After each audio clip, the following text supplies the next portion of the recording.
Hello and welcome to Wingin It. And so we are back here again with some more tournament gameplay. This is from the Ultramarine Lorikeet Lollapalooza. And yeah, we're jumping straight into this one with what is a pretty awful starting hand, I think it has to be said. I did have a recent video, I think it was in this tournament, where I had a pretty bad start and saw some comments asking if I could do more of this stuff with working with bad starting hands. So luckily for you guys, rather unluckily for me, yeah, we got another good example of a pretty bad starting hand here. Not what you want to see, lots of these when played powers. Generally, the starting hand advice that I always give is that you should look for those brown powers that are going to get you resources early on in the game. And yeah, none of those here is definitely a struggle. Now, of course, going first, we do have the tray to consider as well. We do have a chickadee and a nuthatch, which are both good forest options. So yeah, getting first dibs on one of those is definitely going to be nice, but there's the additional challenge of trying to work out how to get my card draw. So we've got the red knot here and the European turtle dove. Both can go in the wetlands, and both can actually draw an additional card, as well as the bonus card that you're getting. So that can sometimes come in handy. And yeah, it's just about trying to work out how to pick these cards, because the problem is red knot, turtle dove, and even this dunnock, and then of course the forest options in the tray.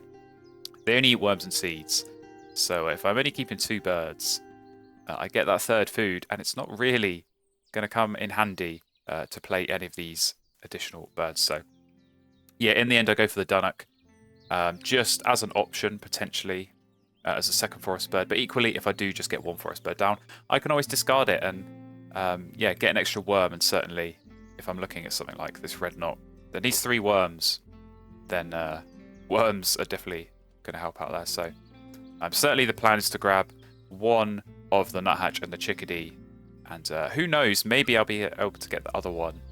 That would definitely be plan A. I think getting both of those in the forest is a pretty good start. You get a couple of cash food, as well as, of course, those 2 food you're getting from the bird feeder. And yeah, I could probably just spend a few turns in this first round getting a bit of food, and then looking to play the red knot. Definitely that one's going in the wetlands, of course, and then perhaps this turtle dove as well could be a good option, just to get something going, because again, normally you look for those brown powers in the wetlands, but you're not always going to get them. You're sometimes going to get these slightly more tricky starting hands where you don't have any obvious good brown powers to get yourself some card draw going. So sometimes just 1 or 2 of those when played powers, getting those down in the wetlands can be quite a good way of just getting that wetlands going and getting a bit of card draw. Now, of course, in the starting hand I did have the grey heron, which is one of those sideways birds from the European expansion. Now, I know quite a lot of people like this bird. I am not a fan. I really do not play it unless I'm absolutely desperate. I think in that case, if it was the only wetland bird, I could have potentially kept it. Of course, we've got fish in the bird feeder. But as I said, probably I'm looking at this red knot, I'm looking at this turtle dove, and hoping to get something better from the bonus card there. But here we go. On to our first turn, we're going to go ahead and grab this nuthatch.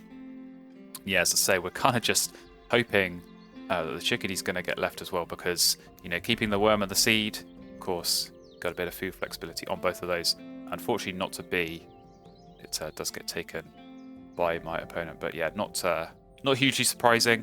Of course, sometimes when that happens, you're going to get a nice bird flipping up in the tray. In this case, we had the burrowing owl and the bald eagle, so yeah, not especially options that I'm going to be looking for here. So of course, just to touch quickly on as well the bonus card we kept at the start, Omnivore.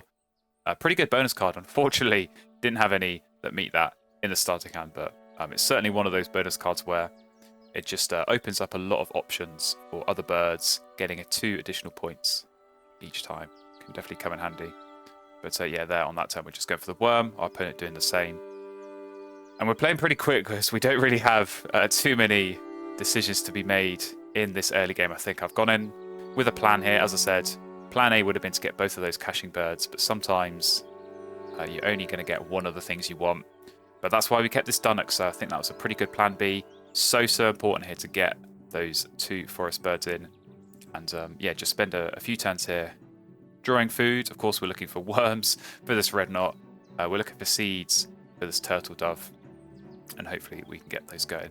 Now, unfortunately, opponent goes and plays Mute Swan. So those are the kind of brown powers that you're looking for in your starting hand. I would have loved to have got my hands on a Mute Swan in my starting hand. But unfortunately, doesn't always work out that way. So yeah, definitely not feeling great here. Definitely feeling a bit up against it. They've got good card access. They've obviously got that forest bird as well ready. And you know, if you just discard some of those extra cards you're drawing, you're getting 2 food as well as that cash. So that could be a pretty powerful way of just getting a bit more food and getting some more birds down. Because Mute Swan, it's really good, I think, just as that opening wetland bird, but it gets even better the more birds you add to it, getting those additional tucks. So yeah, my opponent just doing a bit of digging.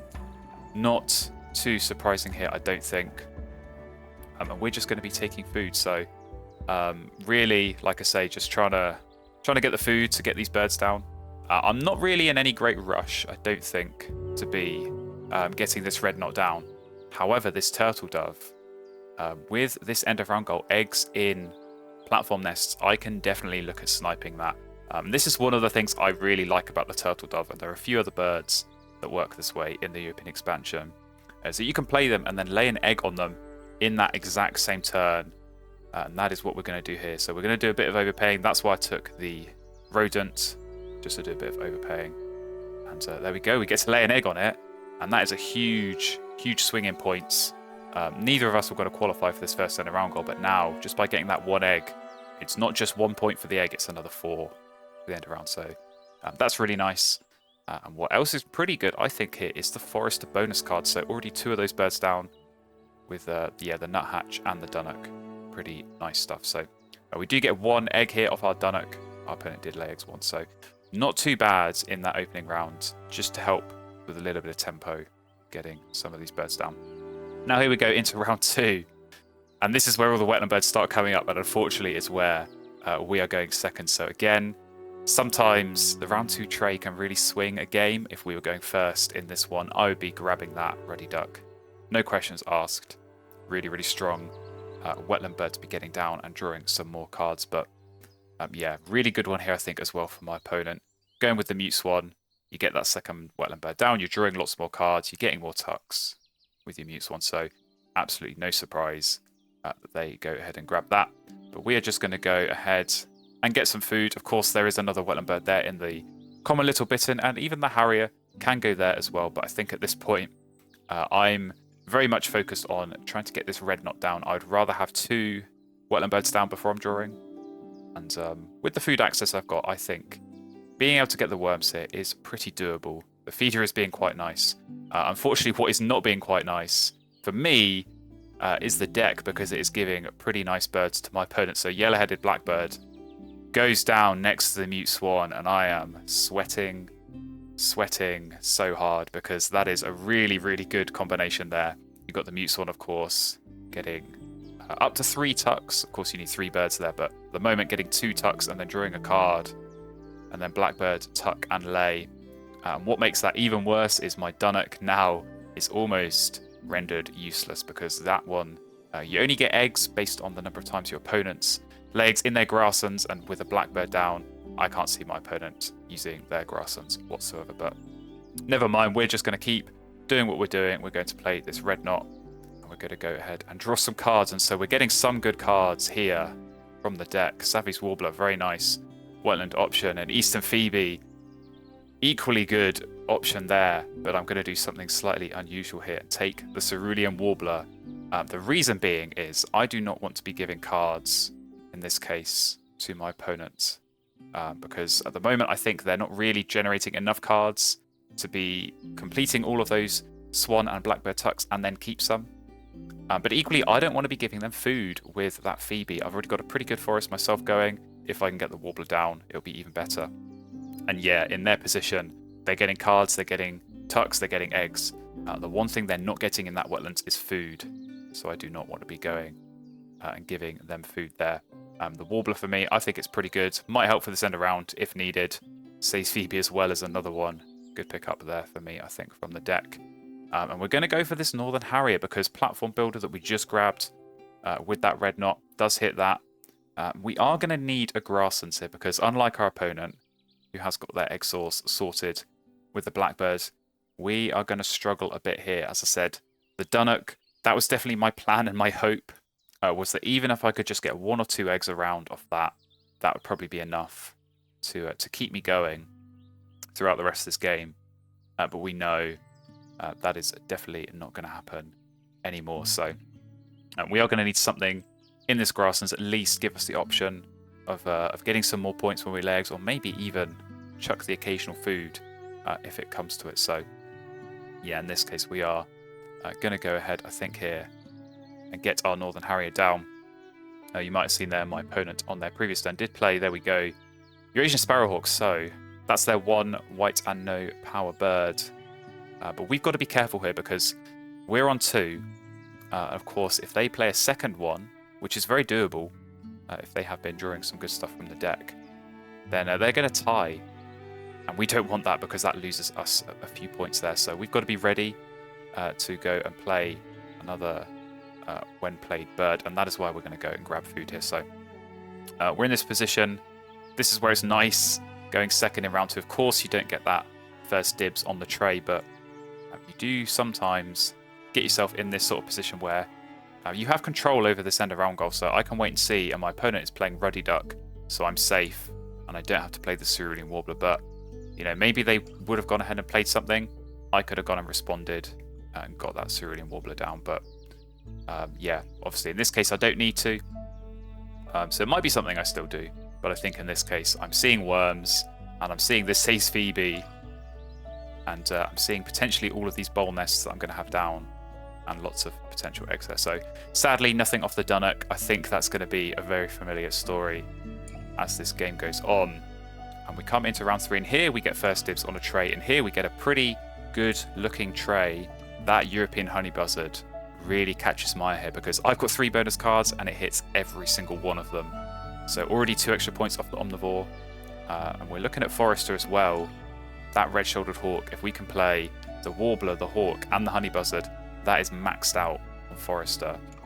Then, of course, the Hawk as well also hits Platform Builder. So in my head, you know, the cogs are turning. I'm trying to work out, okay, I'm already on 2 for Platform Builder, so these 2 would get me to 4. How many points is that? Plus the Forester as well. Can I expect some worms off the Honey Buzzard? Is that going to help, for example, play something like this Sace Phoebe or this Cerulean Warbler later in the game? And yeah, that's sort of what I'm thinking here. Just trying to go for bonus cards. And I think this is advice I give out all the time. If you're struggling to get an engine going, if you're up against what looks like a really strong engine here, of course that I'm up against here with Mute Swan and the Blackbirds, and now with that Ruddy Duck down that my opponent played in the last round, they're going to be getting even more cards and more tucks. If you are up against that kind of strong engine and you can't get one going yourself, go for bonus cards and go for end of round goals, and that is what we're doing here. So yeah, I'm starting to work out, I'm starting to think potentially, you know, how many points can I be getting from these bonus cards?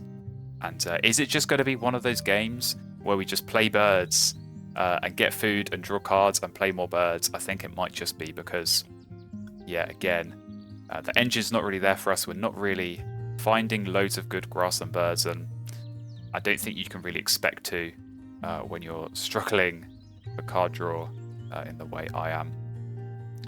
So yeah, it might just be one of those games where we try and score as many points as we can off the bonus cards. We try and hit as many of these end of rounds as we can, because it's got to be said, we're looking pretty good for this one already.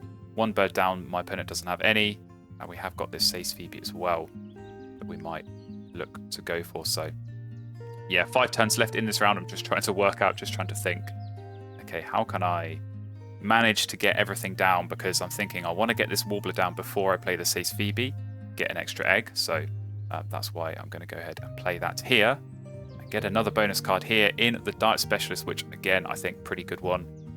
Pretty reliable 3 points. We know that Sace Phoebe was already pretty appealing, so that will get us to the lower bound there.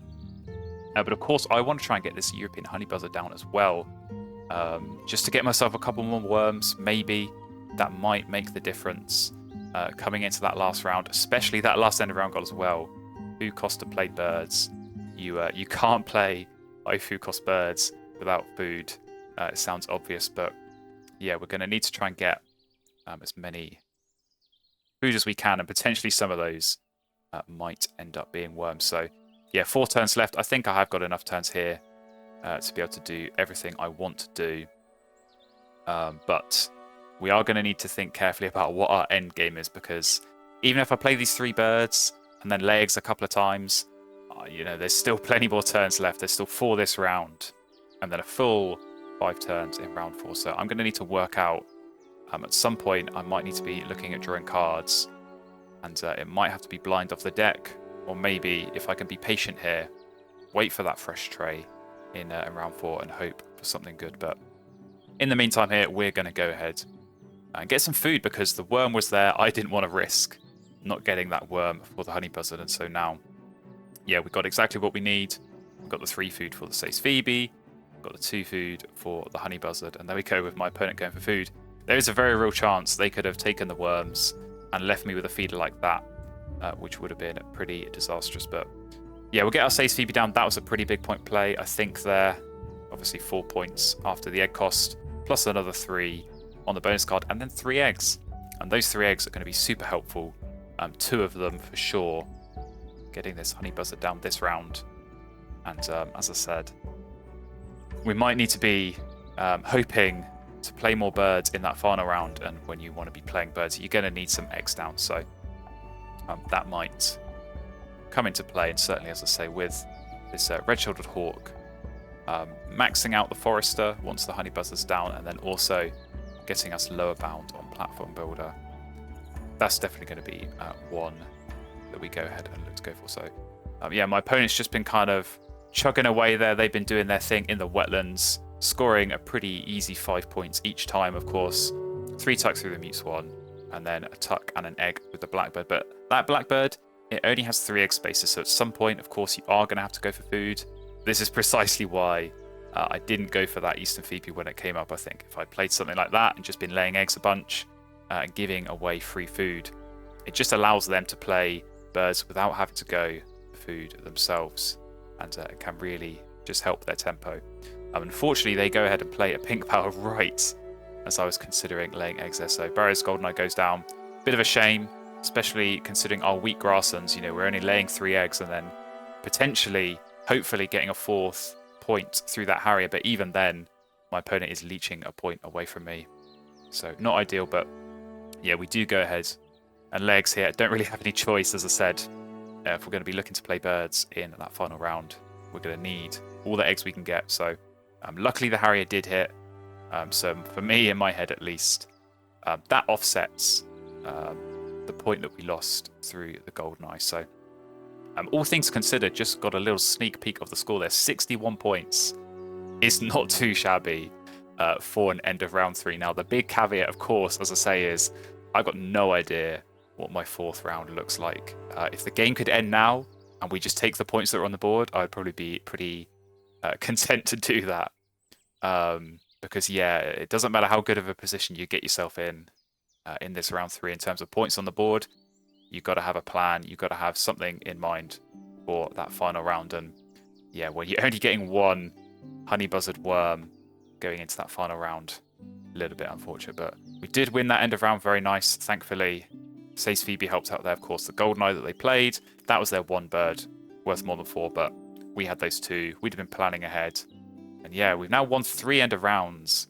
And as I said, we're already looking pretty strong to make it a clean sweep in this 4th round. Again, the engine my opponent's running is mostly about drawing cards, tucking cards, getting those eggs. Not really so much about getting food and playing birds. So yeah, I think just 1 or 2 more birds here, we could definitely be in with a pretty good shot of being able to win that last end of round and make it 4 out of 4. But it is going to depend a bit on what comes up in the tray, of course. We did have the woodcock there. I was hoping I'd be able to get my hands on that. Unfortunately, our opponent does go and block. Maybe it's something they look to play themselves if they can get the food.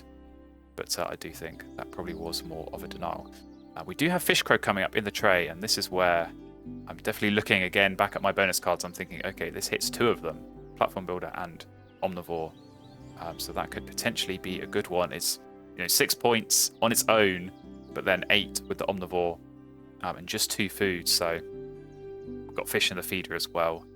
So I'm definitely trying to think. I'm definitely trying to work out, okay, with these 5 turns, what do I do? I think if I'd got 2 worms off the honey buzzard, I might have been tempted to just lay eggs 4 times and then force down red-shouldered hawk. I think that would have been a pretty okay end game, but certainly not anything amazing. The issue here being I don't have the food to play the hawk. There are no rodents in the feeder either. So we are in a bit of a tricky spot. But potentially that's where something like Fish Crow could come in. If I am able to play that, maybe lay eggs once, get the food as well. These are the sorts of things I'm thinking. I'm trying to think, okay, can I justify drawing cards? That's the big one, because if my baseline is to lay eggs 3 times, take food once, and play the hawk, obviously laying eggs is points and drawing cards is no points. But we do go for the gamble off the deck as well. And Mountain Bluebird, I cannot tell you how good of a draw that was blind from the deck. And yeah, certainly picking up that Fish Crow.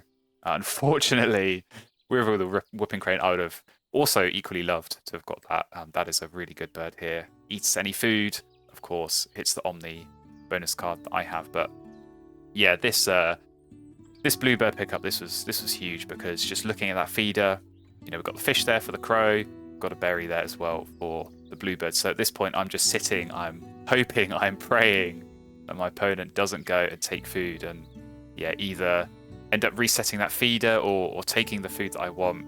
I'm really just hoping that that Whooping Crane is too much of a temptation for them.